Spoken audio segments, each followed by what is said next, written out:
अच्छा बेटा, तो let's we have a discussion. आज कल लास्ट क्लास में हम लोगों ने रेडियस ऑफ हाइड्रोजन एटम का फॉर्मूला निकाला था। अब उस एटम में जो इलेक्ट्रॉन है, उस इलेक्ट्रॉन की एनर्जी का फॉर्मूला निकालते हैं, क्योंकि ये बात भी हमारी कल हो चुकी है कि एटम में जो इलेक्ट्रॉन होता है बेटा, उस इलेक्ट्रॉन की अपनी एक कुछ पर्टिकुलर एनर्जी होती है, और वो एनर्जी जो है फिर उस एटम को, इस एटम में रिलेटेबल होती है, इन शॉर्ट। ठीक है ना? तो लेट्स वी डिस्कस। सबसे पहले तो मैं एक एटम बना लेता हूँ, क्योंकि एक एटम बनाकर ही हाइड्रोजन एटम को हम कंसिडर कर सकते हैं, तो हम उसी को ही कंसिडरेशन में लेंगे। ये एक एटम है जिसमें सेंटर में न्यूक्लियस है, जिसमें प्रोटॉन्स होते हैं, Ze उसका चार्ज है, शेल में इलेक्ट्रॉन्स होते हैं। अब इलेक्ट्रॉन पर हमें पता है कि इलेक्ट्रॉन के सेंटर से लेकर एच तक का जो ये फासला है, ये रेडियस है, और इलेक्ट्रॉन जब एटम में रिवॉल्व कर रहा है तो इलेक्ट्रॉन स्पीड v से रिवॉल्व कर रहा है। ठीक है, स्पीड v से रिवॉल्व कर रहा है। कंसीडर, अब यहाँ पे हम पहले कंसिडरेशन ले लेते हैं। अच्छा, हम क्या मालूम करने जा रहे हैं? हम ये मालूम करने जा रहे हैं कि इस शेल में जो इलेक्ट्रॉन है उसकी एनर्जी क्या है। ऑब्वियस सी बात है बेटा, शेल की और इलेक्ट्रॉन की एनर्जी एक ही जैसी है, तो आपसे अगर कह रहे हैं कि शेल की एनर्जी मालूम करो, तब भी यही डेरिवेशन है। अगर कह रहे हैं इलेक्ट्रॉन की एनर्जी मालूम करो, तब भी यही डेरिवेशन है। कंसीडर सर एटम, आपने कहाँ से पढ़ा शुरू किया है अभी? अभी से ही शुरू किया है। Consider a atom having single electron. एक एटम कंसीडर करें तो इसमें एक इलेक्ट्रॉन है हैविंग चार्ज, जिसके ऊपर चार्ज क्या है। अभी हम डेरिवेशन जो हमने जैसे कल की थी, वैसे ही हम डेरिवेशन में अपने डायग्राम की कंसीडरेशन बता रहे हैं कि एक इलेक्ट्रॉन है जिसका चार्ज है E, मास है m,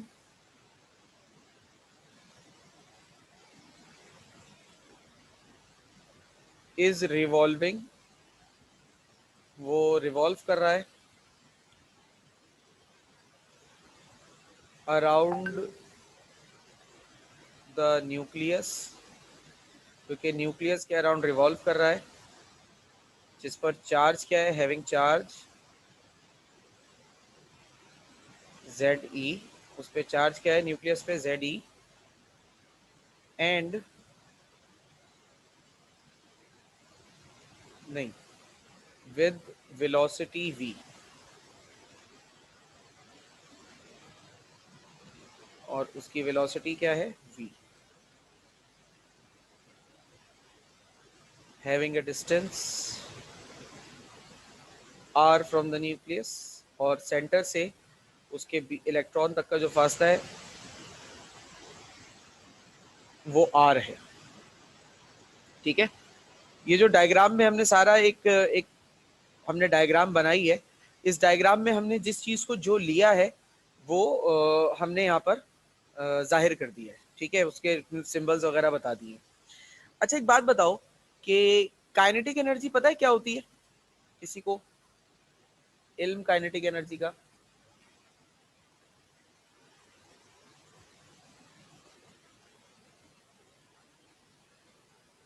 काइनेटिक एनर्जी का इल्म बेटा किसी को?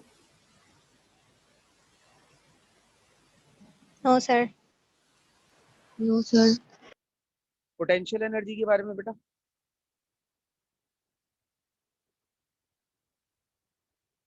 सर पढ़ा था मैट्रिक में, लेकिन भूल गए हैं।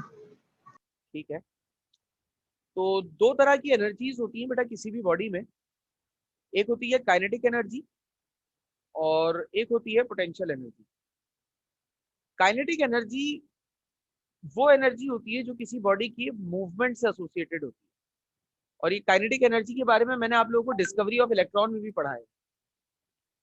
जब कोई चीज मूव करती है तो वो काइनेटिक एनर्जी की वजह से मूव करती है। उस बॉडी में अगर काइनेटिक एनर्जी होगी तो वो मूव करेगी, अदरवाइज नहीं करेगी। दूसरी चीज होती है पोटेंशियल एनर्जी। पोटेंशियल एनर्जी किसी चीज की पोजीशन से एसोसिएटेड होती है। जैसे कि जब हम किसी बिल्डिंग में फर्स्ट फ्लोर या सेकंड फ्लोर पे खड़े होते हैं तो हमारी बॉडी में पोटेंशियल एनर्जी स्टोर हो जाती है। अगर वो फर्स्ट फ्लोर या सेकंड फ्लोर का जो फर्श है वो टूट जाए तो हम नीचे गिरेंगे। आप कहेंगे कि सर ग्रेविटी की वजह से गिर रहे हैं। ठीक है, ग्रेविटी की वजह से गिर रहे हैं क्योंकि ग्रेविटी अपनी तरफ खींच रही है, लेकिन हमारी बॉडी तो मूव कर रही है ना। तो हमारी बॉडी किस एनर्जी की वजह से मूव कर रही है? पोटेंशियल काइनेटिक एनर्जी की वजह से। अब काइनेटिक एनर्जी कहां से आई? तो काइनेटिक एनर्जी आई पोटेंशियल एनर्जी से। वो हमारी पोजीशन की वजह से हमारी बॉडी के अंदर स्टोर हो गई। दो तरह की एनर्जीज हैं, काइनेटिक एनर्जी और पोटेंशियल एनर्जी। काइनेटिक एनर्जी किसी भी चीज की मूवमेंट की वजह से होती है और पोटेंशियल एनर्जी किसी भी चीज की पोजीशन की वजह से होती है। तो काइनेटिक एनर्जी ऑफ नहीं, काइनेटिक एनर्जी ऑफ नहीं लिखते, kinetic energy and potential energy of electron is, किसी एटम में जो काइनेटिक एनर्जी और पोटेंशियल एनर्जी है वो क्या है? K E is equal to half M V square. ठीक है, ये फॉर्मूला आप मैट्रिक में पढ़कर आए हैं काइनेटिक एनर्जी का। अच्छा, पोटेंशियल एनर्जी का फॉर्मूला यहाँ जरा सा चेंज है, Z E square upon R होता है।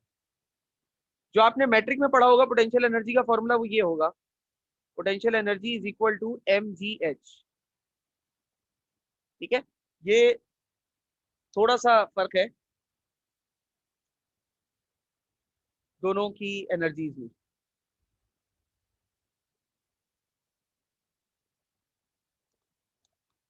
ठीक है। अच्छा, पोटेंशियल एनर्जी का ये फॉर्मूला कैसे आया? ये फॉर्मूला बेटा यहाँ से आया है। मतलब इलेक्ट्रॉन के ऊपर चार्ज है नेगेटिव, प्रोटॉन पर चार्ज है पॉजिटिव। तो इलेक्ट्रॉन को प्रोटॉन अपनी तरफ यानी कि न्यूक्लियस अपनी तरफ खींच रहा है और इन दोनों के दरमियान जो फासला है वो है आर। तो इस तरीके से ये फॉर्मूला पोटेंशियल एनर्जी का निकाला गया है, इसे याद कर लीजिए। अब दोनों एनर्जीज के फॉर्मूलाज में अभी कोई सवाल है तो पूछ लीजिए, वरना आगे चलूंगा। फिजिक्स में भी वैसे दोनों एनर्जी के फॉर्मूलाज आएंगे, आप लोग वहां पर भी ड्राइव करेंगे। आगे चलूं? पोटेंशियल एनर्जी आगे चलूं बेटा? सर जी सर। जी, मैं बोल रही हूँ पोटेंशियल एनर्जी के दो फॉर्मूले क्यों हैं? बेटा देखो, ये जो फॉर्मूला है ना, ये फॉर्मूला बेसिकली किसी ऐसी बॉडी के लिए जो हाइट पर हो। ठीक है, और इसमें जो जी है वो ग्रेविटी वाला काम कर रहा है। लेकिन इलेक्ट्रॉन जो है वो किसी हाइट पर नहीं है। इलेक्ट्रॉन का की जो भी कंसिडरेशन होगी वो तो उसके न्यूक्लियस से होनी है ना। और उसके न्यूक्लियस पे पॉजिटिव चार्ज, इलेक्ट्रॉन पर नेगेटिव चार्ज, तो अट्रैक्शन तो इस चार्ज की वजह से है और ये अट्रैक्शन इस आर की वजह से कमजोर पड़ती है। इसलिए ये एक नया फॉर्मूला बनाया गया है। इसकी एक छोटी सी मतलब एक अलग से डेरिवेशन है, ये फॉर्मूला कैसे आया, क्योंकि वो डेरिवेशन की वजह से ये सवाल बहुत लंबा हो जाएगा और हमारे कोर्स का वो हिस्सा भी नहीं है, इसलिए करवाते नहीं है। अमूमी तौर पे बच्चों को बस फॉर्मूला बताकर आगे चल लो। ठीक है, ओके सर। अच्छा जी। अब थोड़ा सा और अल्फाज में यहाँ जोड़ दूं। An electron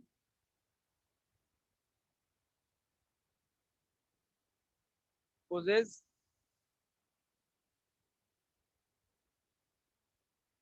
kinetic energy while revolving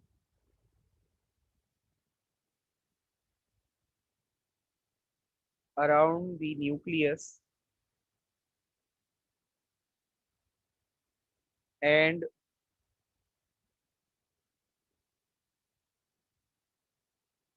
potential energy due to its position।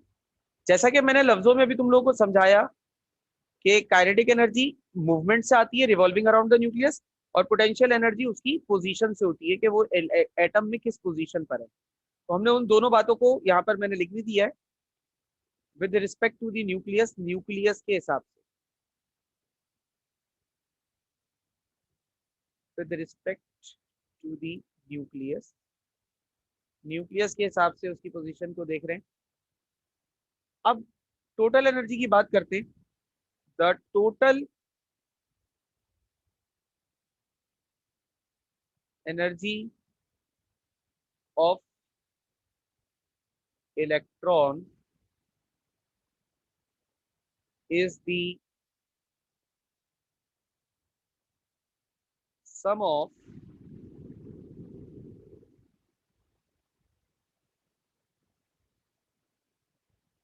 kinetic energy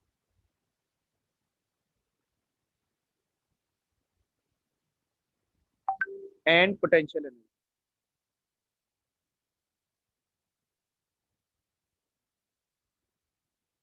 किसी एटम में जो इलेक्ट्रॉन की एनर्जी होती है वो सम होती है इलेक्ट्रॉन और प्रोटॉन की काइनेटिक एनर्जी की।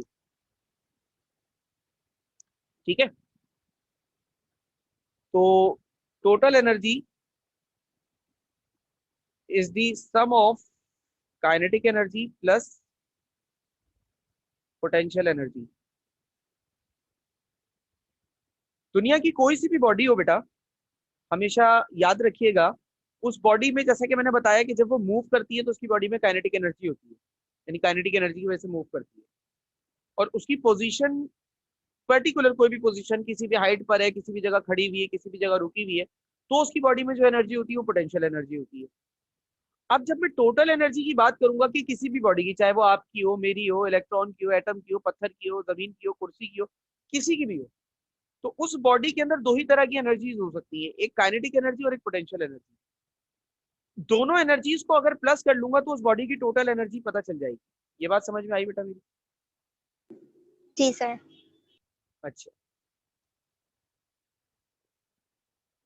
अब मैं काइनेटिक एनर्जी की जगह उसका फॉर्मूला लिख देता हूं, half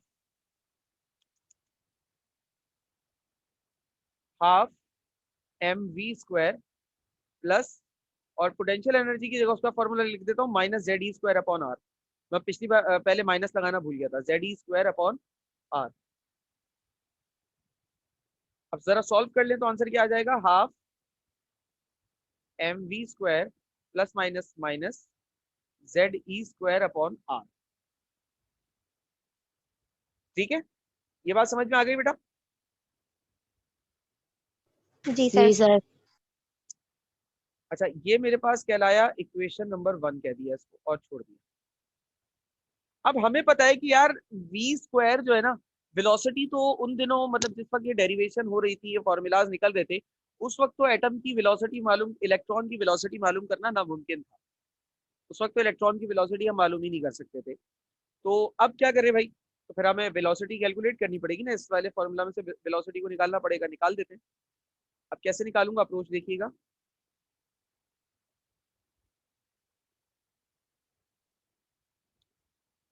to calculate V square,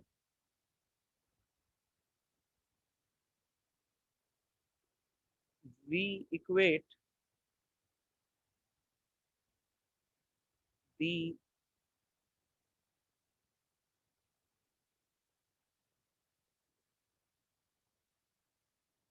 centrifugal force to the centripetal force। सारा मसला सेंट्रीफ्यूगल और सेंट्रीपिटल फोर्स का ही है। which is due to the which is due to the force of attraction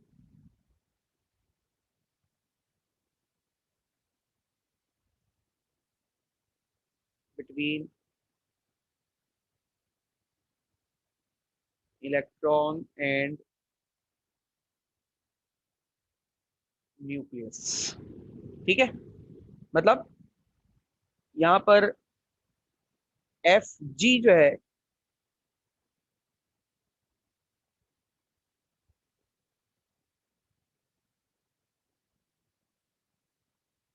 FG और FC, बल्कि इसको मैं ऐसे नहीं लिखता, FG और FC कंफ्यूज कर देगा, इसको मैं लिख लेता हूं F सेंट्रीफ्यूगल CF और F सेंट्रीपिटल CP। ठीक है, अब देखो एटम में, यहां पर आओ वापस, देखो इलेक्ट्रॉन सर्कल में घूम रहा है और सर्कल की तरफ खींच रहा है, तो ये जो सर्कल की तरफ खींचने वाली फोर्स होगी सेंटर की तरफ, ये आपको पता है सेंट्रीपिटल होती है CP, और सर्कल से यानी कि इलेक्ट्रॉन एटम से बाहर जाने वाली जो फोर्स होगी वो क्या होगी, सेंट्रीफ्यूगल CF।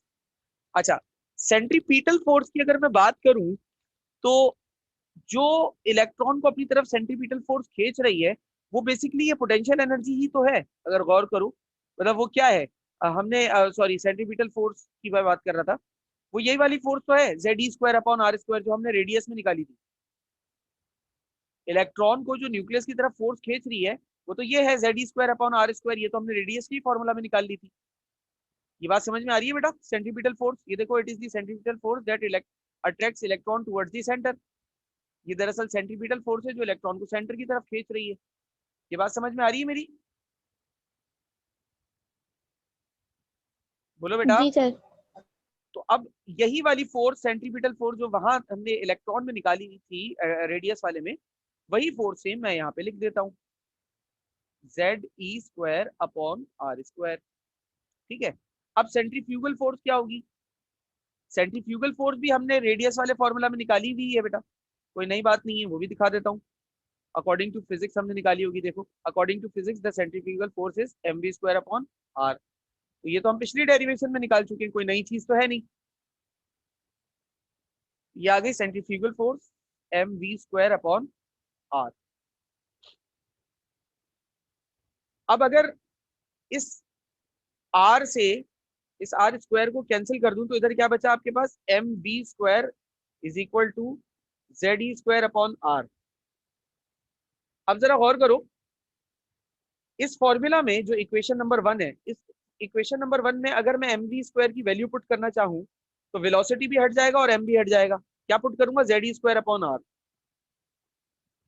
तो अब यहाँ पे हम स्टेटमेंट लिख देते हैं, put the value of mv² in equation number 1।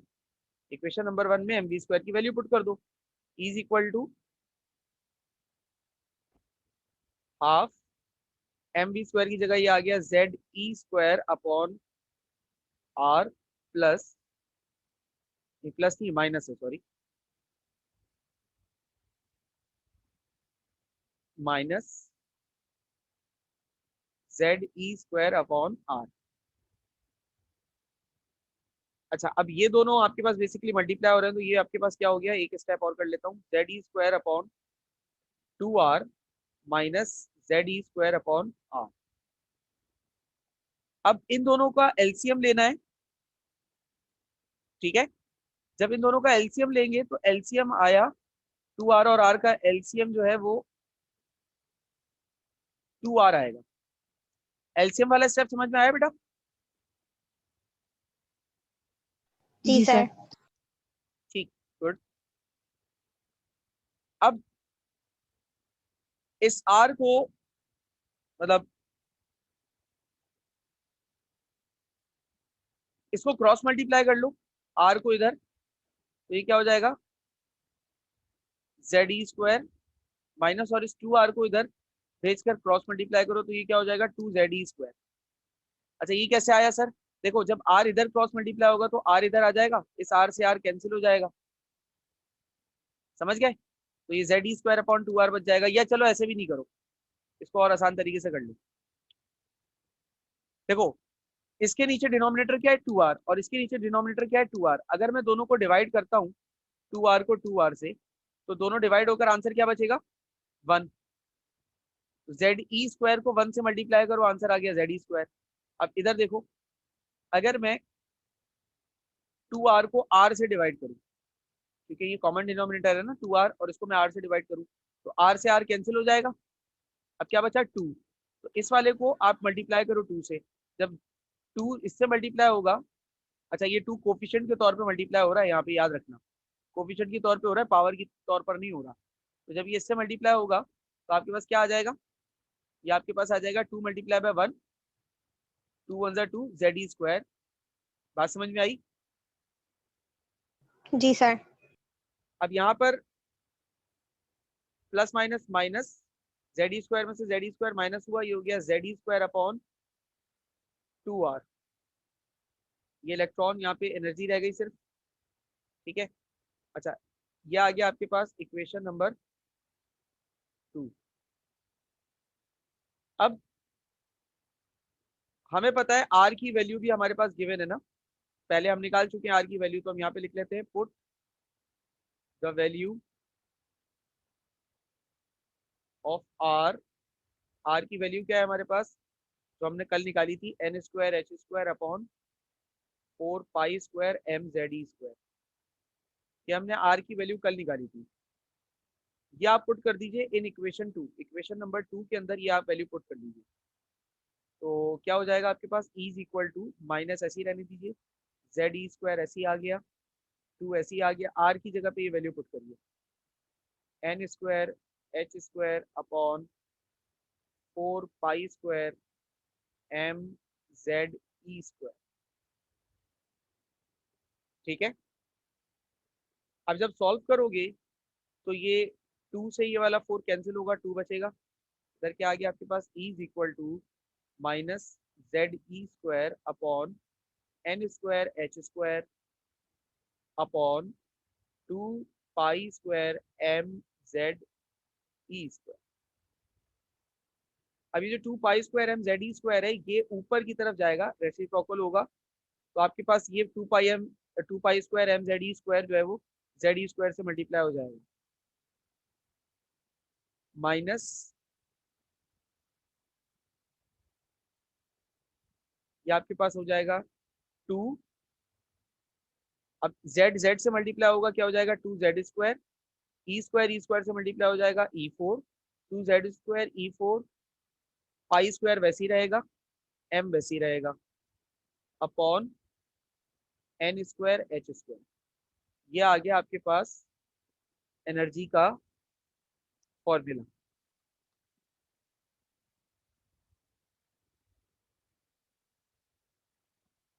Is that clear?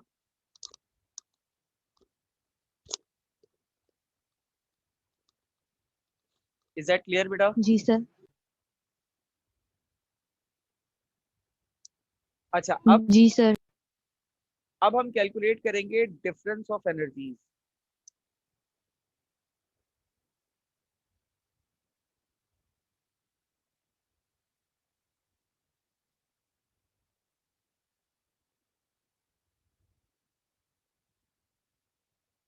Difference of energy of 2 orbitals.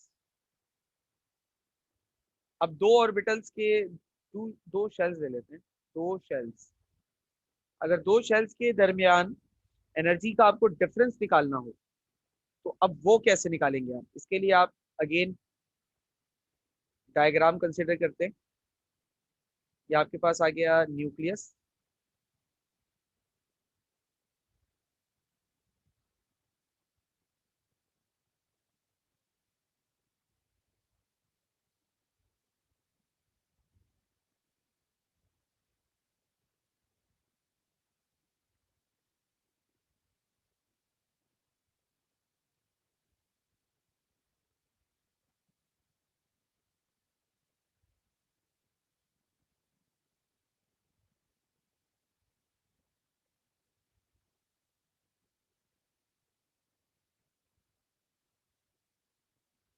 अच्छा बेटा अब इस डायग्राम को देखो, इस डायग्राम में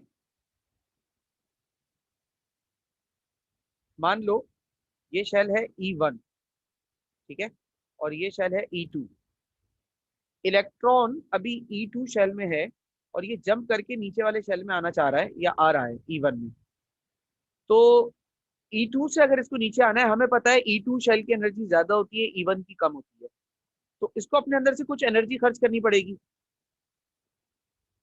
तो ये कितनी एनर्जी अपने अंदर से खर्च करेगा? फॉर एग्जाम्पल E2 की एनर्जी है 40 और E1 की एनर्जी है 10, तो इससे अपने अंदर से कितने की एनर्जी खर्च की होगी, जल्दी से बताओ। सर 30। 30 की एनर्जी खर्च की होगी, यानी कि डेल्टा ई क्या है? डेल्टा ई जो है वो 30 है। अब डेल्टा ई होता क्या है? E2 माइनस E1 होता है, सही है ना? अब ये बात है, अब मैं यहीं पर ही डिफरेंस ऑफ एनर्जीज कैलकुलेट कर रहा हूँ। यहाँ पे थोड़ी सी अल्फाज लिख लेते हैं। According to Bohr's theory, Bohr's की थ्योरी के हिसाब से, बोहर साहब की, व्हेन इलेक्ट्रॉन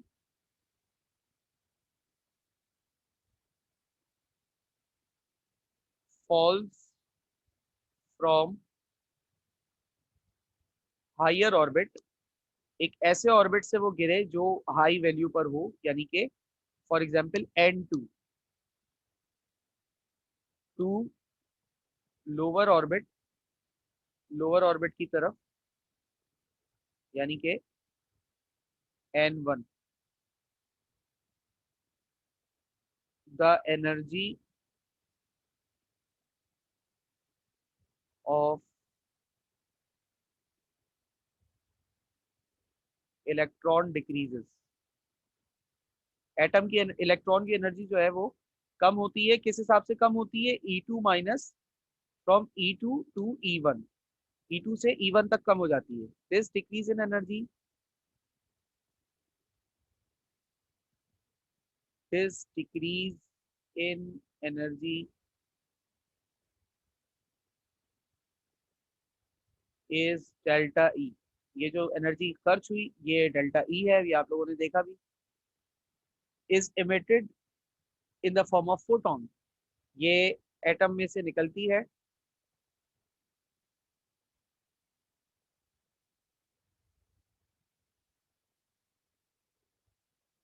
फोटॉन की सूरत में। फोटॉन एनर्जी पैकेट्स को कहते हैं, ठीक है ना? जैसे आपके पास पापड़ बिस्किट के पैकेट्स होते हैं ना, वैसे एनर्जी के मुख्तलिफ पैकेट्स। तो आपके पास एक्सप्रेशन क्या है बेटा? एक्सप्रेशन बन गई delta E is equal to E2 minus E1, ठीक है? अब डेल्टा ई आपके पास बराबर आ जाएगा, अब ये वाला फॉर्मूला एनर्जी का है शेल के ना, तो यही फॉर्मूला यहाँ आ जाएगा E2 के लिए। ये क्या हो जाएगा? ये हो जाएगा minus 2Z² E4 π² m divided by N2 का स्क्वायर H का स्क्वायर माइनस, और ये आ गया E2 के शेल फॉर्मूला आ गया, सही है? फिर माइनस आ गया फॉर्मूला का, E1 के लिए वैल्यू पुट करनी है, यही वाली फॉर्मूला क्या आ जाएगा इसका? -2Z² E4 π² m divided by, अच्छा E2 के लिए N2 था, E1 के लिए क्या हो जाएगा? पहला शेल N1 का स्क्वायर और H का स्क्वायर। ये बात समझ में आ गई बेटा? जी सर। जी। अब फॉर्मूला को मैं थोड़ा सा एक्सपेंड कर देता हूँ, ये तो ऐसे ही रहने देते हैं, माइनस माइनस प्लस हो जाएगा, ठीक है ना? -2Z² E4 π² m divided by N2 का स्क्वायर और H स्क्वायर। जी बेटा, तो प्लस हो गया, माइनस माइनस प्लस हो गया, यहाँ क्या आ गया? 2Z² E4 π² m divided by, ये हो गया N1 का स्क्वायर और ये हो गया H स्क्वायर। अब मैं इसको सिर्फ एडजस्ट कर रहा हूँ, प्लस को पहले ला रहा हूँ, माइनस को बाद में ला रहा हूँ, बस इतना कर रहा हूँ।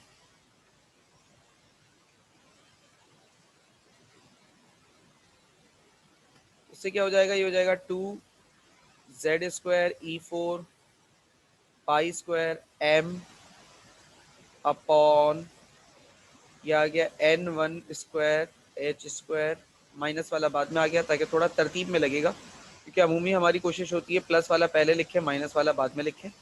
तो बस ये एक मैथमेटिकल अरेंजमेंट है, ये तो एज सच कोई इतना स्टेप ज़रूरी भी नहीं है, लेकिन एक खूबसूरती आ जाती है ना, ज़रा एक तरीके से लिखने की आदत होती है हमें, तो हम उसी तरीके को फॉलो कर लेते हैं, n2 का स्क्वायर और h स्क्वायर।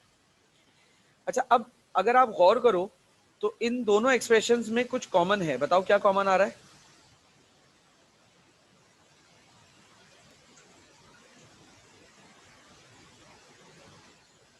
क्या कॉमन आ रहा है बेटा?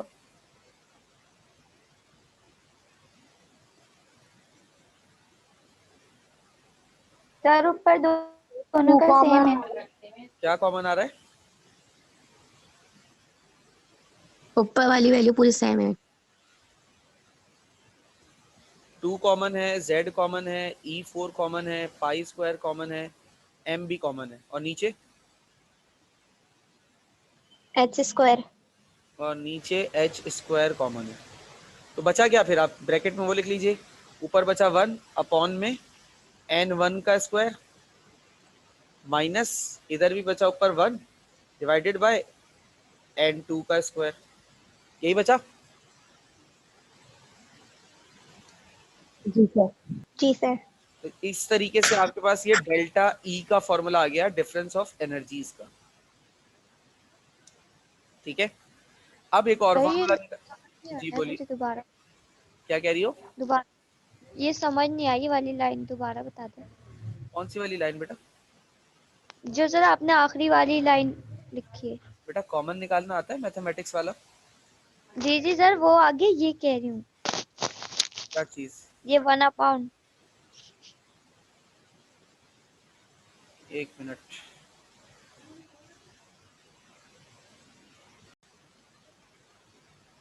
जी जी सर, आ गई मैंने समझ ली कि क्या आ गई। ठीक है,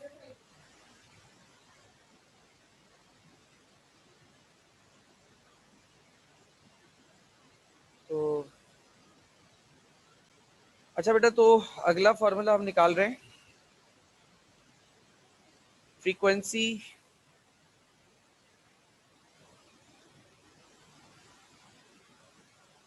frequency of emitted energy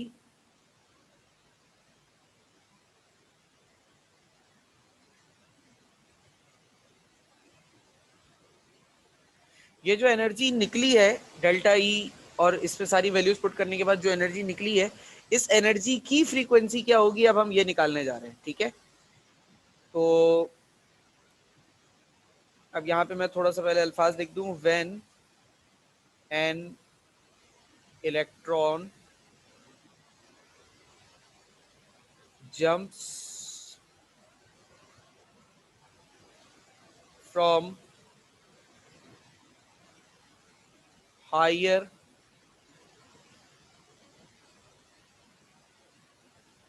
level E2 to lower level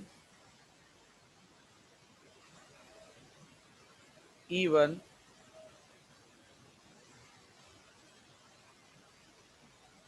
the energy released is given by। तो जो एनर्जी होती है वो किस तरीके से हम रिप्रेजेंट कर सकते हैं? अच्छा, ये बात डेल्टा ई के बारे में है कि डेल्टा ई को हम एच न्यू भी लिख सकते हैं, और ये बात मैंने नहीं कही है, ये बात बोहर के थ्योरी में मौजूद है। ठीक है, अगर मैं आपके सामने बोहर की थ्योरी रख सकूं, मुझे एक मिनट दीजिएगा। थ्योरी में ये बात लिखी है कि जो एनर्जी खर्च होती है ना, delta E is equal to H nu, वो delta E is equal to H nu के बराबर भी होती है, या वो आप E two minus E one के बराबर भी ले सकते हैं। ये बिल्कुल ऐसा ही है बेटा कि मैथमेटिकली मैं इस चीज को समझाने की कोशिश करता हूँ आपको, कि अगर मिसाल के तौर पे ए इज इक्वल टू बी लिखा है और ए इज इक्वल टू सी भी लिखा है, तो आप चाहे तो ए इज इक्वल टू बी से बात को अपनी वाजे करें या ए इज इक्वल टू सी से बात को वाजे करें, कोई फर्क नहीं पड़ता, या सी इज इक्वल टू बी भी कह दें तो कोई मसले वाली बात नहीं है। समझ रहे हो ना? तो अभी इस फॉर्मूला से तो आपने कैलकुलेशन कर ली है, अब हम इस फॉर्मूला से कैलकुलेशन असल में करेंगे, इसलिए ये फॉर्मूला अलग से समझा रहा हूं, ठीक है। तो वापस आ जाते हैं डेरिवेशन पे, H nu delta E is equal to H nu. अच्छा, delta E is equal to H nu अगर है तो, और हमने डेल्टा ई का एक फॉर्मूला ये भी निकाला हुआ है, delta E is equal to this, तो मैं ऐसा नहीं कर सकता कि एच न्यू को इस फॉर्मूला के बराबर ले लूं जो यहां भी अभी मैंने निकाला है, 2 is equal to Z square E four pi square M upon H square, और यहां पर आगे आ जाएगा 1 अपॉन n1 का स्क्वायर माइनस 1 अपॉन n2 का स्क्वायर। क्या ख्याल है बेटा, सही कह रहा हूं? जी सर। मैंने ये डेल्टा ई इसके बराबर भी है, डेल्टा ई इसके बराबर भी है, तो ये वाली जो चीज है, यानी कि ये वाला जो फॉर्मूला है, उसको मैंने इस वाले फॉर्मूला की इक्वल ले लिया। अब यहां से ये जो न्यू है ना, न्यू टेढ़ा सा वी जो बनाया है बेटा, ये फ्रीक्वेंसी का सिंबल होता है, तो इधर से फ्रीक्वेंसी को यही रहने दो, ठीक है, और एच जो है इसको दूसरी तरफ ले आओ, तो क्या हो जाएगा 2 Z square E four pi square M, यहाँ पर एच स्क्वायर पहले से था, एक और एच एच आएगा तो ये क्या हो जाएगा एच क्यूब, और ये फॉर्मूला हो जाएगा 1 अपॉन n1 का स्क्वायर माइनस 1 अपॉन n2 का स्क्वायर। इज दैट क्लियर बेटा? जी सर। जी सर। अब ये जो हमारे पास फॉर्मूला आया, ये फॉर्मूला किस चीज का है?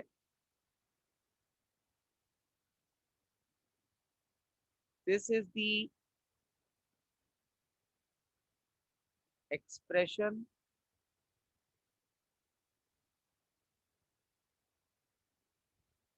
फॉर द फ्रीक्वेंसी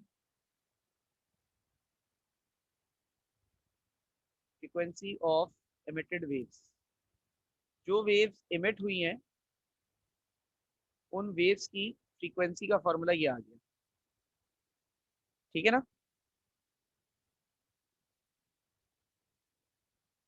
अब एक, अब मैं निकालने जा रहा हूं अगला फॉर्मूला बेटा। अगला फॉर्मूला किस चीज का है? वेव नंबर का।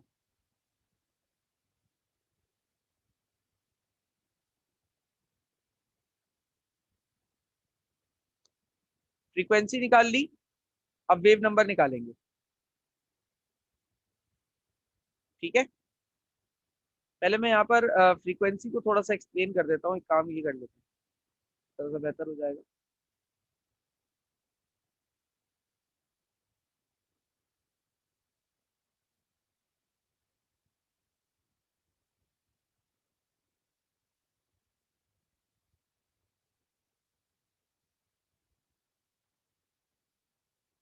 अच्छा, फ्रीक्वेंसी को क्या कहेंगे, यहाँ पे थोड़ा सा एक्सप्लेन कर दूं, where nu is the frequency of radiation. कौन सी रेडिएशन? एनर्जी की रेडिएशन बेटा, जो वहां से एटम में से निकल रही है, सही है ना। इट इज डिफाइंड एज, किस तरीके से डिफाइन किया जाता है, number of waves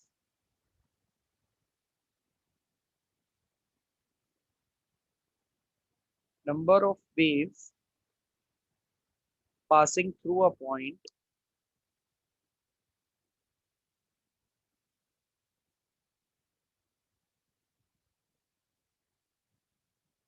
passing through a point in 1 second। एक सेकंड के अंदर कितनी रेडिएशंस निकल रही हैं या गुजर गई हैं, इसे कहते हैं बेटा हम फ्रीक्वेंसी, ठीक है। होप सो आप लोगों को ये बात क्लियर हुई हो। आगे चलूं? जी सर। जी जी सर। अच्छा, अब वेव नंबर क्या है? नाउ अब वेव नंबर का फॉर्मूला निकाल रहा हूं। फ्रीक्वेंसी के फॉर्मूला से वेव नंबर आता है। इस फॉर्मूला में न्यू क्या है? फ्रीक्वेंसी है, सी स्पीड ऑफ लाइट है, क्योंकि ये जो एनर्जी निकलती है ना, ये लाइट रेज ही होती है। और वी बार क्या है? V bar basically wave number है। मैंने फॉर्मूला में आप लोगों को बता दिया। यानी अब फिर से वही बात, फ्रीक्वेंसी का एक फॉर्मूला ये है और एक फॉर्मूला ये है, तो दोनों को बराबर ले लेते हैं ना एक दूसरे के, क्या ख्याल है? तो मेरे पास सी वी बार किस चीज के बराबर आ जाएगा?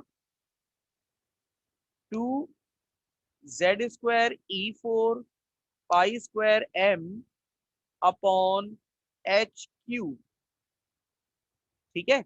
और यहाँ पर आ जाएगा 1/n1 का स्क्वायर माइनस 1/n2 का स्क्वायर। अब इधर वेव नंबर वी बार को ऐसे ही रहने दें, क्योंकि इसका फॉर्मूला तो निकालना है, सी को दूसरी तरफ भेज के डिवाइड कर लें। 2z² E4 π² m upon CHQ, ये हो गया आपके पास 1/n1 का स्क्वायर माइनस 1/n2 का स्क्वायर।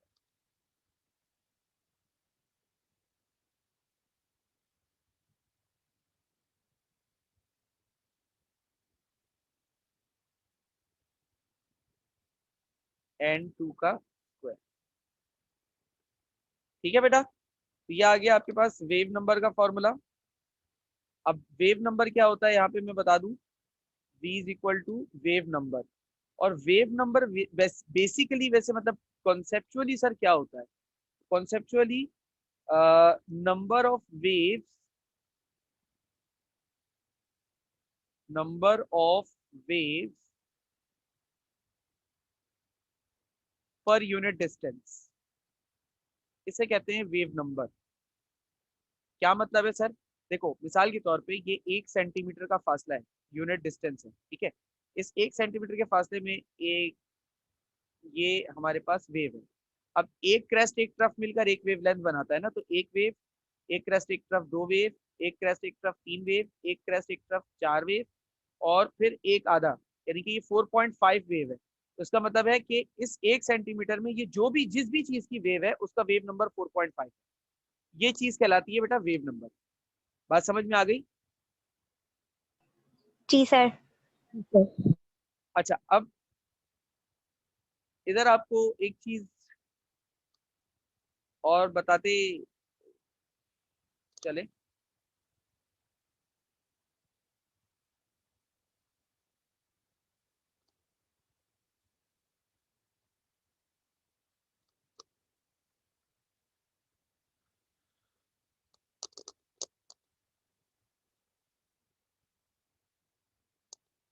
आवाज आ रही है बेटा मेरी?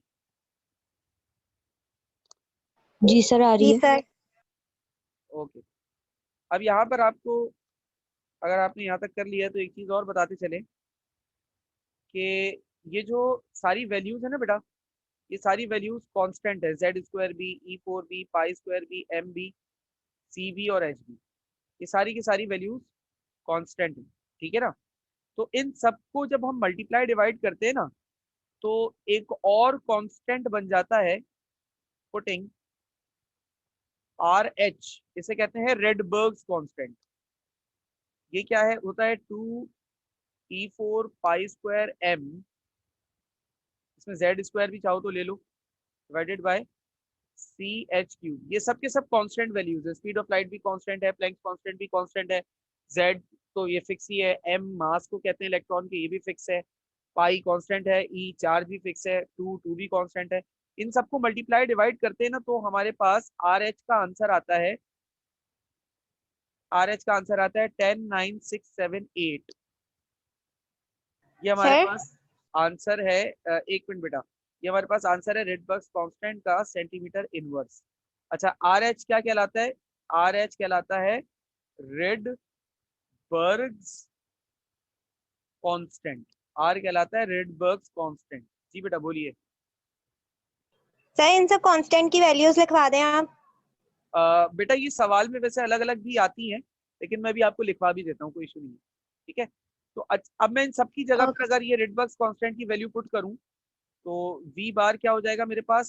Simply RH upon 1/n1² minus 1/n2²। तो इसी के साथ मेरी आखिरी डेरिवेशन भी कंप्लीट हो जाती है। बात समझ में आ गई बेटा? जी सर। सर 1 मिनट नीचे करिएगा, वो देखने ऊपर।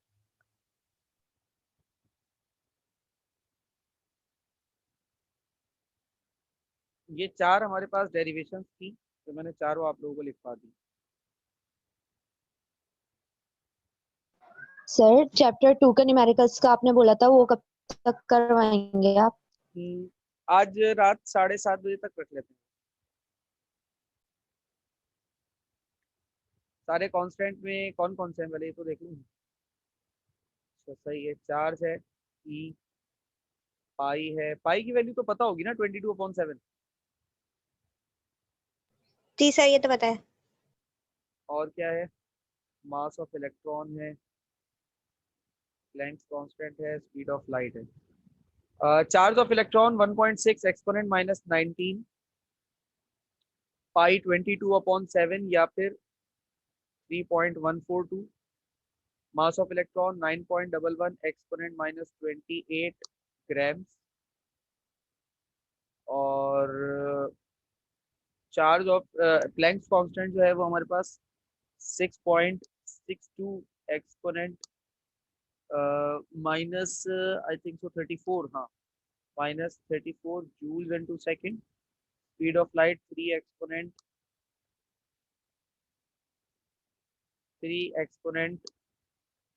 3 मीटर्स पर सेकंड। जेड जो है वो हाइड्रोजन एटम की अगर बात हो रही है तो Z1 होगा, अगर हाइड्रोजन की बात हो रही है, क्योंकि जेड जो है वो नंबर ऑफ प्रोटॉन है ना, तो हाइड्रोजन में एक ही प्रोटॉन होता है। ठीक है बेटे? Okay sir. सबकी वैल्यूज याद करनी होंगी। न्यूमेरिकल्स अगर वैसे आते हैं तो अमूमी तौर पे गिवन भी होता है, लेकिन बेहतर है अगर याद भी कर लो तो। अगर ना भी गिवन हो तो कम से कम तुम्हें तो पता ना हो। ठीक है, क्लियर है? जी सर। अच्छा, अब थोड़ी सी बात करूंगा हाइड्रोजन के स्पेक्ट्रम के हवाले से।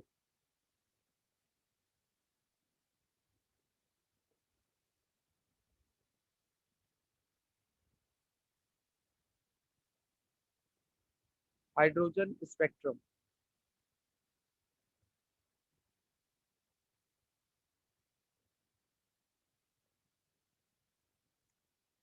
देखो हाइड्रोजन स्पेक्ट्रम में है क्या सिलसिला। एक एटम है हाइड्रोजन का। अच्छा, पहली बात तो ये कि हाइड्रोजन का ये एटम में एक शेल होता है। ये हम पढ़ते हुए आ रहे हैं कि हाइड्रोजन के एटम में एक शेल होता है, हाइड्रोजन के एटम में एक शेल होता है। बेटा मैं मानता भी हूँ एक ही शेल होता है हाइड्रोजन के एटम में, लेकिन उस पहले शेल में इलेक्ट्रॉन होता है, इसलिए हम उसे एक शेल कहते हैं। इसका ये मतलब नहीं होता कि हाइड्रोजन के एटम में और शेल्स नहीं होते। हाइड्रोजन के एटम में और शेल्स भी होते हैं, लेकिन लेकिन एक शेल एक शेल हम कंसीडर कर रहे होते हैं। अब स्पेक्ट्रम क्या होता है? स्पेक्ट्रम होता है कलर्स की फॉर्मेशन। मुख्तलिफ वक्तों में मुख्तलिफ साइंटिस्ट आए और उन्होंने हाइड्रोजन गैस के स्पेक्ट्रम को निकालने की कोशिश की। ठीक है ना? अब हम बारी बारी उन साइंटिस्ट के काम को देखेंगे कि उन्होंने जो स्पेक्ट्रम निकाला था हाइड्रोजन एटम का, वो कैसे, क्या, क्यों निकाला। ठीक है? तो इनमें से ये मैंने एक हाइड्रोजन एटम ड्रॉ कर लिया है। पहला ब्लैक से जो है न्यूक्लियस है, उसके बाद जितने भी हैं वो सारे शेल्स हैं। ठीक है? सबसे पहले साइंटिस्ट थे बामर। बामर नाम के साइंटिस्ट थे, बामर सीरीज। इन्होंने सबसे पहले बामर सीरीज बताई, और बामर साहब ने अपनी ये सीरीज दी है 1885 की। ठीक है ना? अच्छा, कैसे इन्होंने हाइड्रोजन का स्पेक्ट्रम निकाला था? इन्होंने बहुत सिंपल सा काम किया। देखो, जैसे ये एक एटम के शेल्स हैं। ठीक है? अभी इलेक्ट्रॉन पहले शेल में है, इसकी एनर्जी है 20, ऊपर वाले की 30, 40, 50, 60, 70, 80। अब एक बात बताओ, मैं अगर इस इलेक्ट्रॉन को हीट करके ऊपर वाले शेल में पहुंचा दूं, 80 वाले में। तो आहिस्ता आहिस्ता ये इलेक्ट्रॉन अपनी एनर्जी को रिलीज कर करके वापस नीचे वाले शेल की तरफ आता है। ठीक है, एटम को हम एनर्जी देकर ऊपर वाले शेल में भेज तो देते हैं, लेकिन इलेक्ट्रॉन जो है ना वहां पे ऊपर वाले शेल में स्टेबल रह नहीं पाता। वो कहते हैं ना, सुबह का भूला शाम को घर आ जाए, वो तो उसको क्या भूला भूला नहीं कहते, है ना। तो ये ऐसे ही सिलसिला है कि इलेक्ट्रॉन ऊपर वाले शेल में चला तो जाता है हमारे एनर्जी देने की वजह से, लेकिन कुछ टाइम बाद वो वही एनर्जी खर्च करके वापस एटम में पलट आता है, मतलब वापस अपने शेल में वापस उसी पहले वाले शेल में वापस आ जाता है। तो जब ये वापस आ रहा होता है तो अपने अंदर से एनर्जी खर्च करता रहता है। ये जो एनर्जी खर्च होती है ये होती है एनर्जी फोटॉन्स, लाइट के फोटॉन्स होते हैं ये, और ये बेसिकली कलरफुल होते हैं, ये हमें नजर आते हैं कलर्स। तो बामर साहब ने क्या किया, बामर साहब ने एक हाइड्रोजन के एटम को लिया और उसमें इलेक्ट्रॉन को हीट करके एक्साइटेड स्टेट पे ले गए। उसके बाद जब इलेक्ट्रॉन ने अपनी एनर्जी रिलीज की और वो वापस नीचे वाले शेल की तरफ आने लगा, तो बामर ने उसे दूसरे शेल में रोक दिया किसी तरीके से। तो बामर सीरीज का जो स्पेक्ट्रल लाइंस का फॉर्मूला निकला वो क्या निकला, वेव नंबर का फॉर्मूला बामर सीरीज में क्या आया, वेव नंबर अभी हमने देखा, बामर सीरीज में क्या आया कि 1/n1 यहाँ होता है, -1/n2 यहाँ होता है। तो इसने रोक कहाँ पे रोका, शेल को, दूसरे शेल में इलेक्ट्रॉन को रोक दिया। तो ये n1 जो आ गया वो आपके पास 2 आ गया, और लेके कहाँ से आ रहे, लेके आ रहे हैं ऊपर वाले किसी भी शेल से, हमें नहीं पता कहाँ से लेकर आ रहा है। हम ये बोल देंगे कि भाई ये n2 से लेकर आ रहा है, कहीं से भी लेकर आ रहा हो रिजल्ट सेम आएगा। और बामर सीरीज विजिबल रीजन में थी, यानी कि जो कलर्स, यानी कि जो यहाँ से लाइंस निकली थी ना हाई शेल से, फॉर एग्जांपल छठे सातवें आठवें शेल से वापस दूसरे शेल में आते वक्त इलेक्ट्रॉन ने जो एनर्जी रिलीज की थी, उस एनर्जी का स्पेक्ट्रम हमें अपनी आंखों से नजर आया था।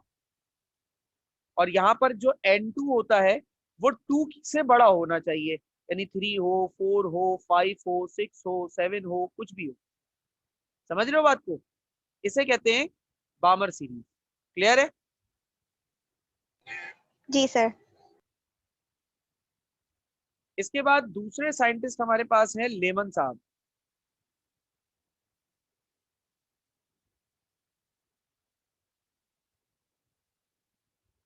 अब लेमन साहब ने क्या किया, मैं यहाँ पर बता देता हूँ। ये पहला शेल, दूसरा शेल, तीसरा शेल, चौथा शेल, पांचवा शेल। मान लो ये पांचवें शेल से दूसरे शेल में आए, तो ये बामर है। यहाँ पे हम लिख दें ब्लैक कलर से बामर को, यहाँ पे हम लिख देता हूँ बामर। ठीक है, बामर सीरीज। अब लेमन साहब ने भी यही काम किया, इन्होंने भी स्पेक्ट्रम को ऑब्जर्व किया बामर के बाद, लेकिन इन्होंने थोड़ा सा तरीके को बदला। इन्होंने भी वेव नंबर ही निकाला, यानी कि वो जो स्पेक्ट्रम आया उस स्पेक्ट्रम को ही देखा, लेकिन ये इलेक्ट्रॉन को हायर शेल से पहले शेल तक आने दिया। बामर ने दूसरे पर रोक दिया था, इन्होंने पहले शेल तक आने दिया। जब इन्होंने उसे पहले शेल तक आने दिया तो इन्होंने देखा कि इनको जो स्पेक्ट्रम मिला है लेमन साहब को, वो अल्ट्रा वायोलेट रीजन का मिला। अल्ट्रा वायोलेट रीजन जो हमें आंखों से नजर नहीं आता। और ये कौन से शेल तक लाए थे, ये n पहले शेल तक लाए थे, -n2 हमारी बला से कुछ भी हो। यहाँ पर n2 की वैल्यू क्या निकल आएगी, 1 से बड़ी होनी चाहिए, 2 हो, 3 हो, 4 हो, 5 हो, किसी भी शेल से 1 के आगे जितने भी शेल्स हैं वहां से इलेक्ट्रॉन अगर पहले शेल की तरफ आएगा तो वो अल्ट्रावायलेट लाइट्स एमिट करेगा। फिर लेमन साहब के बाद आए एक और साइंटिस्ट, पशीन। ठीक है, लेमन साहब ने क्या किया भाई, लेमन साहब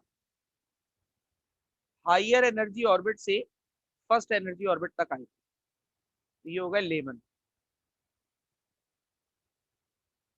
अब पशीन ने क्या किया भाई, पशीन ने भी ऐसा ही काम किया, इसने भी स्पेक्ट्रम ऑब्जर्व किया हाइड्रोजन का, लेकिन ये लाया इलेक्ट्रॉन को तीसरे शेल तक।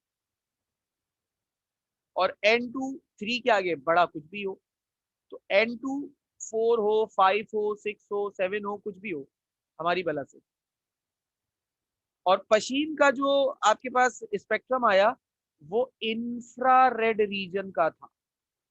इंफ्रारेड रीजन, ये भी हमें आंखों से नजर नहीं आता। यहां तक बात समझ में आ गई?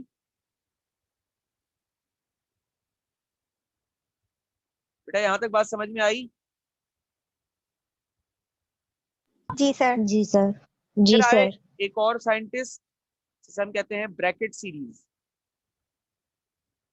ब्रैकेट ने भी वेव नंबर के हवाले से बताया, रेडबर्ग कांस्टेंट 1 अपॉन, अच्छा ब्रैकेट साहब लाए चौथे शेल तक इलेक्ट्रॉन, और N2 हमारी बला से कुछ भी हो, तो इनको जो स्पेक्ट्रम मिला वो मिला फार इंफ्रारेड रीजन में। इनको ये स्पेक्ट्रम मिला फार इंफ्रारेड रीजन। ठीक है। फिर ब्रैकेट के बाद एक और साइंटिस्ट आए, फंड सीरीज जिसे हम कहते हैं, फंड सीरीज।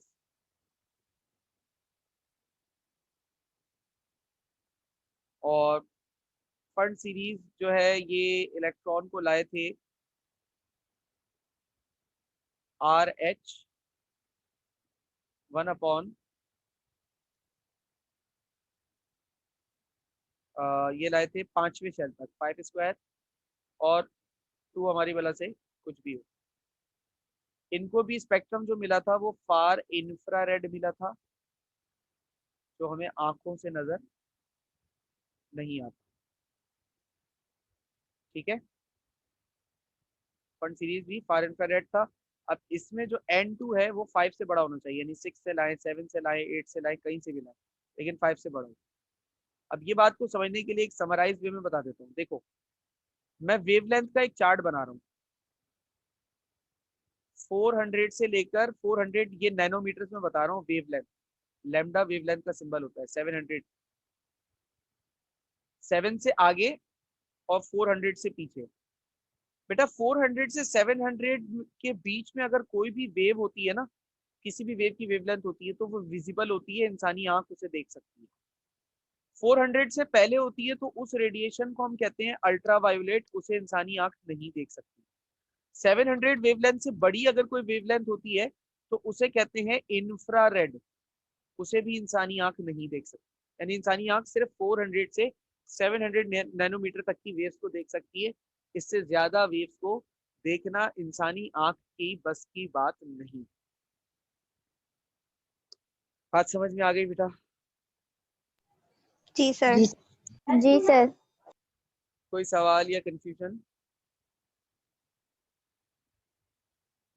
No sir.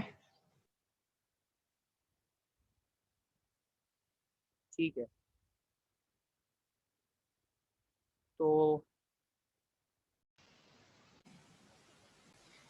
तो हेजनबर्ग्स अनसर्टेनिटी प्रिंसिपल। अच्छा हेजनबर्ग्स अनसर्टेनिटी प्रिंसिपल क्या है? ये बात हम जानते हैं कि भाई एटम में न्यूक्लियस के अराउंड शेल होता है और उस शेल में इलेक्ट्रॉन रहते हैं। अब किसी भी बॉडी, मूविंग बॉडी की अगर आपको पोजीशन मालूम करनी है तो आपको दो चीजों का पता होना चाहिए उस मूविंग बॉडी के हिसाब से। एक, उस बॉडी की वेलोसिटी पता हो आपको, दूसरा उस बॉडी का मोमेंटम पता हो। ठीक है। अच्छा वेलोसिटी में सिर्फ स्पीड नहीं बल्कि डायरेक्शन। वेलोसिटी कह रहा हूं तो इसका मतलब मैं डायरेक्शन को इंक्लूड करके बात कर रहा हूं। स्पीड कहता तो मैं डायरेक्शन को इंक्लूड नहीं करता। ठीक है ना। वेलोसिटी कह रहा हूं तो इसका मतलब मैं डायरेक्शन इंक्लूड कर रहा हूं। और दूसरी चीज क्या कह रहा हूं, मोमेंटम, यानी कि उस बॉडी के अंदर मोशन, क्वांटिटी ऑफ मोशन कितना है ये पता हो। क्योंकि इन दो चीजों की वजह से आप अंदाजा कर सकते हैं कि अगर एक बॉडी फॉर एग्जांपल अभी इस पॉइंट पर है और इस डायरेक्शन में मूव करते हुए 10 सेकंड बाद वो इस पॉइंट पर होगी कि नहीं होगी, इन दो चीजों के बारे में अगर आपको जानकारी है तो आप बता सकते हैं कि वो यहां होगी कि नहीं होगी। क्या कोई आपसे ये बोले कि 10 सेकंड बाद ये बॉडी कहां होगी, अगर आपको वो उसकी वेलोसिटी और मोमेंटम बता दे तो आप बता सकते हैं कि बॉडी यहां होगी, यहां होगी, यहां होगी, कहीं भी होगी। यानी किसी भी मूविंग बॉडी की अगर आपको पोजीशन मालूम करनी है तो उसके लिए आपको कौन सी दो चीजों का पता होना चाहिए, वेलोसिटी और मोमेंटम। ये बात समझ में आ गई है? Yes sir. अच्छा, अब हेजनबर्ग नाम के एक साइंटिस्ट थे, उन्होंने कहा कि भाई इलेक्ट्रॉन की पोजीशन यानी और वेलोसिटी यानी कि मोमेंटम, वेलोसिटी और मोमेंटम या पोजीशन और वेलोसिटी, ये दो चीजें आप ले लें, ये साइमल्टेनियसली मालूम नहीं कर सकते। मतलब एक ही वक्त में इलेक्ट्रॉन की पोजीशन भी आपको पता चल जाए और इलेक्ट्रॉन की वेलोसिटी भी आपको पता चल जाए, ये नामुमकिन है। ये कहा है हेजनबर्ग साहब। हेजनबर्ग अनसर्टेनिटी प्रिंसिपल यही है। अनसर्टेनिटी का मतलब ये होता है कि एक ऐसी सिचुएशन या एक ऐसी कंडीशन जिसके बारे में अंदाजा लगाना नामुमकिन हो। ठीक है। अच्छा, अब ऐसा होता क्यों है? देखो, ऐसा होता इसलिए है, इलेक्ट्रॉन जो है ना बेसिकली वो बहुत छोटा होता है और उसकी जो ट्रेवलिंग स्पीड होती है वो बहुत ज्यादा होती है। ठीक है ना, एक तो बहुत छोटा है और ट्रेवलिंग स्पीड बहुत ज्यादा है। अब इस वजह से उसकी पोजीशन को लोकेट करना बाय इलेक्ट्रोमैग्नेटिक रेडिएशंस इम्पॉसिबल है। देखो, इलेक्ट्रॉन को आंखों से देखना तो नामुमकिन है ना। जब एक चीज को आप आंखों से देख नहीं सकते तो उसको पोजीशन उसकी मालूम करना वैसे ही मुश्किल हो जाता है। लेकिन कुछ और तरीके हैं जिससे हम इलेक्ट्रॉन की पोजीशन को फिर भी डिटरमाइन कर लेते हैं। वो इलेक्ट्रोमैग्नेटिक रेडिएशंस का तरीका है। क्योंकि हमारे कोर्स का हिस्सा नहीं है, बहुत हायर लेवल स्टडी है, तो उसकी हम बात नहीं कर रहे, लेकिन एक तरीका है जिससे मालूम हो सकती है। लेकिन एट द सेम टाइम जब मैं किसी एटम में से इलेक्ट्रोमैग्नेटिक रेडिएशंस को पास करूंगा उसकी पोजीशन को मालूम करने के लिए, तो उसकी पोजीशन तो मुझे at the particular stage at the particular time शायद मालूम हो जाए, बट उसकी velocity at the same time मालूम करना नामुमकिन हो जाए। क्योंकि अगर मिसाल के तौर पर मैं इसको ऐसे समझाता हूं कि मिसाल के तौर पर अभी इस पोजीशन पर इलेक्ट्रॉन है, आपने इलेक्ट्रोमैग्नेटिक रेडिएशन पास की जिससे टकरा कर या कुछ भी होकर इस इलेक्ट्रोमैग्नेटिक रेडिएशन ने आपको कोई सिग्नल दिया। उस सिग्नल से आपने मालूम किया भाई इलेक्ट्रॉन यहां पर है। अब जितने टाइम में ये सिग्नल आपको रिसीव होगा उतने टाइम में इलेक्ट्रॉन अपनी पोजीशन चेंज कर चुका होगा। जब इसने अपनी पोजीशन चेंज कर ली होगी तो ऑटोमेटिकली वेलोसिटी की डायरेक्शन भी बेटा चेंज हो चुकी होगी।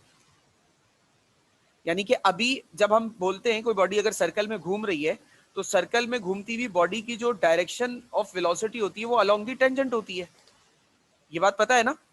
जैसे कि यहां पर अगर बॉडी है तो उसकी डायरेक्शन यहां Yes, पर sir. होगी, यहां पर है तो यहां होगी, यहां पर अगर कोई बॉडी है तो यहां होगी, along the direction of tangent होगी। तो अब अगर एक बॉडी यहां से मूव करके इस पोजीशन पर आ चुकी है तो उसकी डायरेक्शन ऑफ वेलोसिटी भी तो चेंज हो चुकी होगी ना बेटा, यहां पर हो चुकी होगी।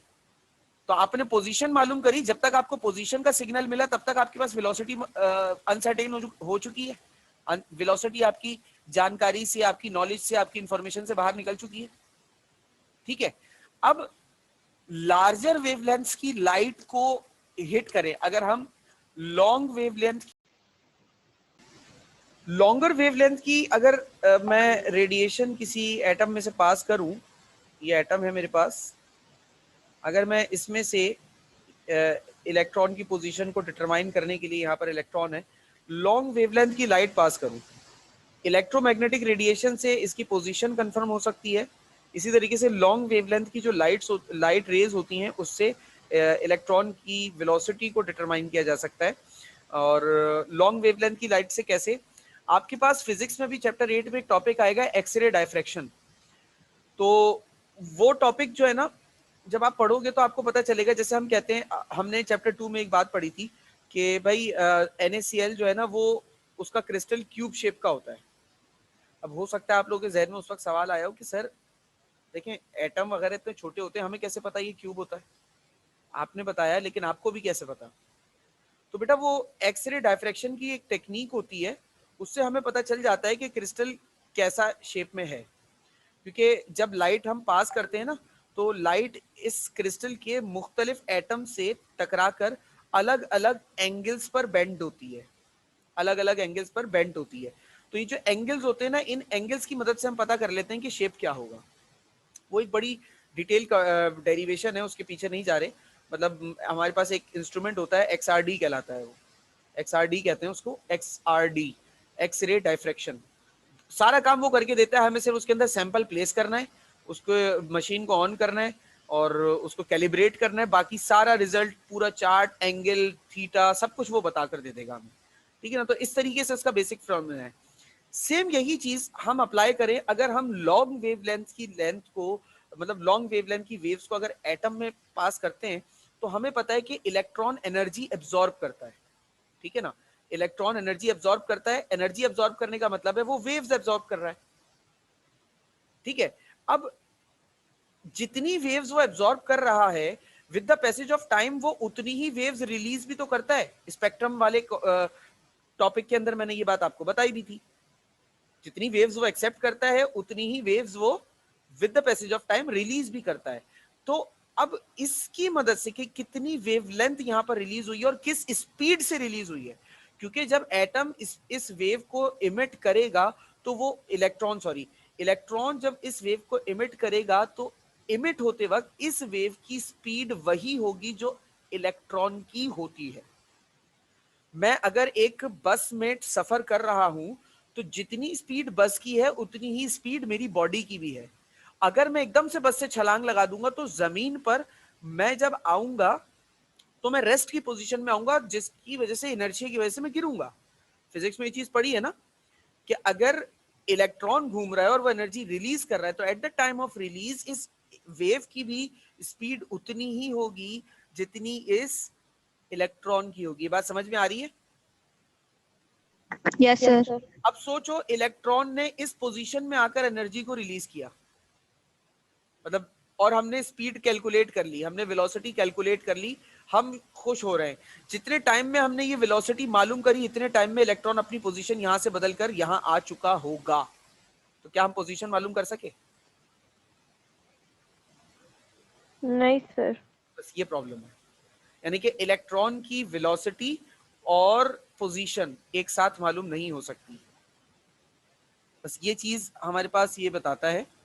डेल्टा एक्स का मतलब होता है अनसर्टेनिटी इन पोजीशन, और डेल्टा पी का मतलब होता है अनसर्टेनिटी इन वेलोसिटी। अब एक वक्त में कोई एक चीज मालूम हो सकती है, फॉर एग्जांपल डेल्टा एक्स मुझे मालूम हो गया तो डेल्टा पी जो है मेरे पास वो जीरो हो जाएगा, एच अपॉन 2 पाई। अब जीरो को उधर भेजूंगा तो ये 2 पाई से मल्टीप्लाई होकर इसको क्या कर देगा, delta X is equal to H upon zero. और एच अपॉन जीरो हमें पता है इन्फिनिटी होता है। इन्फिनिटी का मतलब क्या हुआ, we can not determine. Mathematically बात समझ में आई? Yes sir. तो पता क्या सर तो चला? मतलब यस, ये तो क्या क्या कैसे पता चला बेटे? फॉर्मूला, मतलब फॉर्मूला लगाने का फायदा क्या अगर इन्फिनिटी इसमें कुछ आंसर आ पता ही नहीं चला। Yes sir. इसमें इसी तरह जो आप पी का भी एक्स को भी उधर ले जाओ तो भी वो हो जाएगा। जब एक्स को जीरो रखेंगे तो पी भी मतलब इन्फिनिटी आ जाएगा बिल्कुल फिर। ऐसा ही है, बिल्कुल ऐसा ही है। ये जो फॉर्मूला, ये एक जैसे कह सकते हैं ना कि थ्योरी है कि ये जो डेल्टा पी और डेल्टा एक्स का जो प्रोडक्ट होगा that must be equal to Planck's constant. अच्छा, प्लैंक्स कांस्टेंट के इक्वल क्यों ले रहे हैं? क्योंकि प्लैंक्स कांस्टेंट इस दुनिया की सबसे छोटी वैल्यू है 6.62 एक्सपोनेंट माइनस 34। इससे छोटी वैल्यू इस दुनिया की कोई नहीं, मतलब अभी तक हमारी कोई साइंटिफिक कंसिडरेशन में से छोटी कोई वैल्यू नहीं है। मतलब हम ये कह रहे हैं कि ये जो मैक्सिमम प्रॉब्लम इसके अंदर आ रही है ना कि भाई ये इक्वेट नहीं हो पा रहा, एक साथ हम मालूम नहीं कर पा रहे, तो इन दोनों का प्रोडक्ट का जो हमने डिफरेंस लिया, हमने ये कहा कि भाई हम थोड़ी देर के लिए मान लेते हैं कि इनके प्रोडक्ट में कोई मतलब हम दोनों चीजें मालूम कर सकते हैं एक साथ, सही है। और उसका लेवल ऑफ अनसर्टेनिटी हमने इतना कम रख दिया। जब हमने लेवल ऑफ अनसर्टेनिटी इतना कम रखा तो डेल्टा पी डेल्टा एक्स का प्रोडक्ट बराबर आ गया एच के। लेकिन जब हमने इस पर अनसर्टेनिटी अप्लाई की कि एक वक्त में तो कोई एक ही मालूम होगा, तो ऑटोमेटिकली आंसर इन्फिनिटी आ गया, जो इस बात की वाज़ेह दलील है कि इसको हम मालूम ही नहीं कर सकते। सर तो अलग अलग भी नहीं कर सकते? अलग अलग कर सकते हैं, इसमें बात साइमल्टेनियस की है बेटा। अलग अलग तो हो सकता है, अलग अलग होने का तो तरीका मैंने खुद बता दिया ना कि कैसे करोगे। मतलब इलेक्ट्रॉन की वो आपको स्पीड मालूम करनी है, long wavelength of light rays का इस्तेमाल करो। पोजीशन मालूम करनी है तो आप जो है वो इलेक्ट्रोमैग्नेटिक रेडिएशंस का इस्तेमाल करो, ये तो मैंने खुद बता दिया। लेकिन बैक वक्त इन दोनों को भी अगर हम भेजेंगे तो इलेक्ट्रॉन को एक पर्टिकुलर स्टेज पे इन दोनों का एक साथ हिट करना ये नामुमकिन है। अगर मैं इस एटम के चारों तरफ भी ये वाली कंडीशन क्रिएट कर दूं ना कि हर वक्त इलेक्ट्रोमैग्नेटिक रेडिएशन और और लाइट वेव भी एक साथ इलेक्ट्रॉन को हिट कर जाए, हर वक्त एक कांस्टेंट सिचुएशन भी बनाने की करूं, तो जो सिग्नल्स हमें रिसीव होंगे इलेक्ट्रोमैग्नेटिक से, उसे तो मैं किसी तरह एक्सेप्ट रिसीव करना चाहूंगा ना, या जो वेवलेंथ इमिट होगी एटम से वो तो मैं किसी तरह रिसीव करूंगा। तो जितने टाइम में मैं इनको रिसीव करने की कोशिश करूंगा उतने टाइम में अनसर्टेन हो चुकी होगी पोजीशन और वेलोसिटी। मैं यही चीज समझा रहा हूँ। 2 पाई जो है h के साथ आया h/2 ये h कट की वैल्यू होती है बेटा, ये h कट है, यानी कि h की वैल्यू होती है 6.62 एक्सपोनेंट -34। इसको मैं अगर 2 पाई से डिवाइड कर दूं तो सॉरी, h को मैं अगर 2 पाई से डिवाइड कर दूं तो एक और कांस्टेंट आता है जिसे हम कहते हैं h कट। इसकी वैल्यू और छोटी होती है, यानी प्लैंक्स कांस्टेंट से भी ज्यादा छोटी वैल्यू इसकी होती है h कट की। 2 पाई ही क्यों ले रहे हैं? और सवाल ये है कि 2 पाई इसलिए ले रहे हैं because it is a circular object. 2 पाई जो है वो सर्कुलर ऑब्जेक्ट के लिए कांस्टेंट है। अच्छा सही, ओके। अच्छा एक और क्वेश्चन है सर, ये जो मैं एक सेंटेंस बोलूंगी तो आप ये देखिएगा क्या ये सही है। If we are certain about the position of electron then momentum is uncertain. ठीक है, सही है। सही है ये सेंटेंस? क्योंकि एक वक्त में किसी एक चीज का की जानकारी हो सकती है, दोनों चीजों की एक साथ जानकारी नहीं हो सकती। वो जानकारी सर होगी जो, वो तो इंफिनिटी आएगा ना। नहीं नहीं नहीं नहीं नहीं नहीं, देखो ये एक ऐसी सिचुएशन है जिसमें मैं अप्लाई कर रहा हूं कि ये मुझे पता है और ये मुझे पता नहीं चला, तो इन्फिनिटी आ रहा है। अगर मैं सिर्फ इसकी बात करूं तो ये तो मुझे पता चल गया ना, delta x. Delta x infinity. Sir कैसे पता चला डेल्टा एक्स? डेल्टा एक्स जो है वो पोजीशन है और डेल्टा पी जो है वो वेलोसिटी है। डेल्टा एक्स मालूम करने के लिए सर। इलेक्ट्रोमैग्नेटिक रेडिएशन का इस्तेमाल कर सकते हैं और वेलोसिटी मालूम करने के लिए लॉन्ग वेवलेंथ की लाइट इस्तेमाल कर सकते हैं।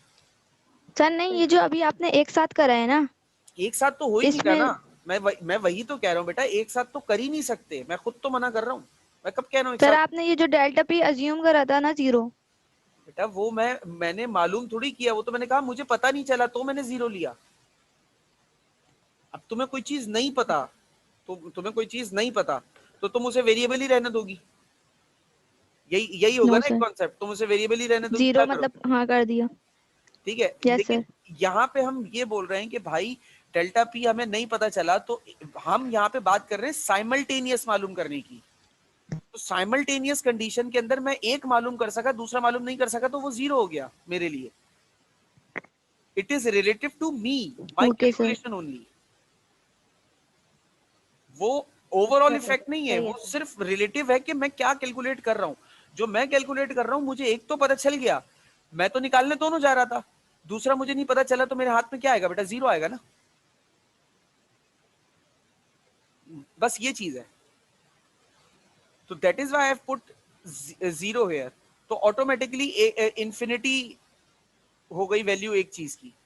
दैट इज इंडिकेटिंग कि आप नहीं मालूम कर सकते एक साथ दोनों को।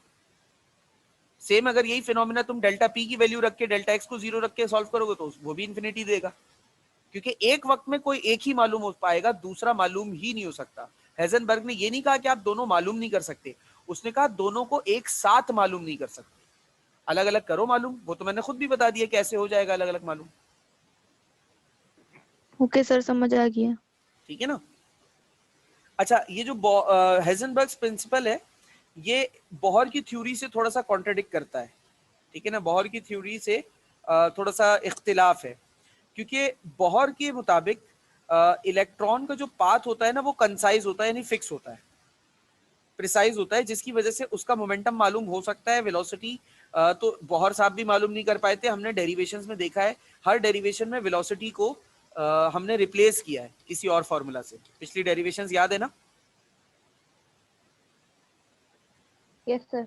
तो यही बात, ये जो बॉहर की थ्योरी से कॉन्ट्रडिक्ट कर रही है थोड़ी सी, वो हेजनबर्ग की बात कर रही है। उसने कहा कि भाई आप तो कह रहे हैं वेलोसिटी मालूम नहीं है, मैं कह रहा हूं कि दोनों को एक साथ मालूम नहीं कर सकते। बस ये दोनों बातें थोड़ी सी अलग है। बॉहर ने बात कह दी थी कि इलेक्ट्रॉन का जो पाथ है वो कंसाइज है, तो momentum can be determine along with velocity. अब मोमेंटम का फॉर्मूला हमें बचपन से पता है बेटा। मोमेंटम का फॉर्मूला क्या होता है बचपन से पता है ना, कल भी बताया था, P = mv। अब अगर मुझे P किसी is equal to mv। अगर यस किसी सर। चीज का मुझे मोमेंटम पता चल रहा है तो इसका मतलब मुझे उसकी वेलोसिटी भी तो पता चल रही होगी ना। Yes sir. ये है प्रॉब्लम बॉहर और हेजनबर्ग की बात में, ये फर्क है बस। बॉहर ने कहा था मोमेंटम मालूम हो सकता है, और जब मोमेंटम मालूम होगा तो वेलोसिटी मालूम हो जाएगी। और हेजनबर्ग ने कहा कि दोनों एक साथ मालूम ही नहीं कर सकते।